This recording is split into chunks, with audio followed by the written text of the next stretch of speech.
आंदोलन को तैयार किया। आपको तो सबसे ज्यादा ताकतवर यहाँ होना है। ऐ मेरे बहादुर साथियों, खड़े हो जाओ। यहाँ नहीं जैसे बैठे हुए खड़े हो जाएं, नहीं। जो लोग खड़े हैं उनको भी कह रहा हूँ, और जो बैठे हैं उनको भी खड़े हो जाओ। पैरों पे नहीं, इन पैरों पे नहीं, अपनी राजनीतिक ताकत बनाने के लिए खड़े हो जाओ।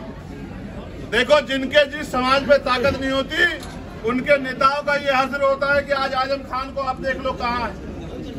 उनके नेताओं को ये सहना पड़ता है जिस समाज पे ताकत नहीं होती। अगर कल आपने ताकत नहीं बनाई तो शायद कोई और जेल मेरा इंतजार कर रही होगी या कोई गोली मेरा इंतजार कर रही होगी। ना मैं जेल से डरता ना गोली से। मैं आपसे कह रहा हूँ, अगर मैं इस बात से डरता हूँ कि जो ताकत आपने बनाई, अगर उसका फायदा समाज को नहीं मिला, फिर बेकार हो जाएगा। सारे नेता थे पार्लियामेंट में, बताओ आपकी आवाज सबसे ज्यादा जोरदार गूंजी है नहीं गूंजी? और अभी तो एक सिपाही गया है भीम आर्मी का, लेकिन देश भर से भीम आर्मी के सिपाही जाएंगे। भारतीय संविधान की तरफ कोई हाथ उठा के नहीं देखेगा, मेरी बात। और फिर गरीबों के हाथ ऐसे नहीं फैलेंगे किसी के आगे, फिर किसी पे जुल्म नहीं होगा, फिर किसी बहन बेटी का अपमान नहीं होगा, फिर मजदूरों को मजदूरी मांगने में मारा नहीं जाएगा, फिर नौजवानों को रोजगार मिलेगा, फिर जो जाति धर्म के नाम पे अन्याय हो रहा है वो खत्म होगा। लेकिन ये तभी संभव है जब आप अपनी जिम्मेदारियों को समझो। और मैं मानता हूं कि आप मेरे अलावा किसी और की नहीं सुनते हो।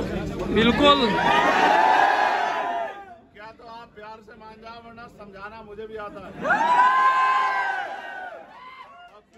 क्योंकि मैं आपका खून हूँ या आप मेरे भाई हो। अगर ऐसे नहीं मानोगे तो फिर दूसरे तरीके से मना कर।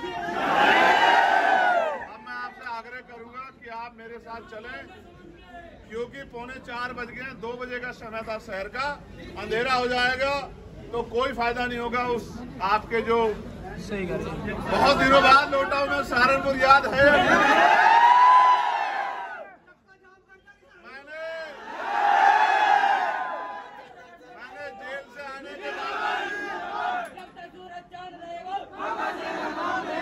मैंने 16 महीने की जेल के बाद भी सहारनपुर में रोड शो नहीं किया था।